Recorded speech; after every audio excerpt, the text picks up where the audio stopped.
رسول اللہ صلی اللہ علیہ وآلہ وسلم نزول قرآن کے وقت بہت سختی محسوس فرمایا کرتے تھے، اور اس کی علامتوں میں سے ایک یہ تھی کہ یاد کرنے کے لیے آپ اپنے ہونٹوں کو ہلاتے تھے۔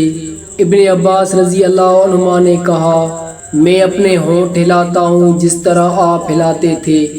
سعید کہتے ہیں، میں اپنے ہونٹ ہلاتا ہوں جس طرح ابن عباس رضی اللہ عنہما کو میں نے ہلاتے دیکھا۔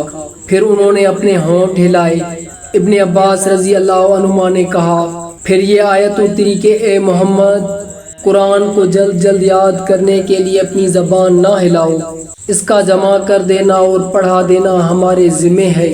حضرت ابن عباس رضی اللہ عنہما کہتے ہیں، یعنی قرآن آپ صلی اللہ علیہ وآلہ وسلم کے دل میں جمع دینا اور پڑھا دینا ہمارے ذمہ ہے۔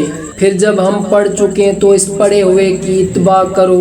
ابن عباس رضی اللہ عنہما فرماتے ہیں، اس کا مطلب یہ ہے کہ آپ اس کو خاموشی کے ساتھ سنتے رہو، اس کے بعد مطلب سمجھا دینا ہمارے ذمہ ہے۔ پھر یقیناً یہ ہماری ذمہ داری ہے کہ آپ اس کو پڑھو، یعنی اس کو محفوظ کر سکو۔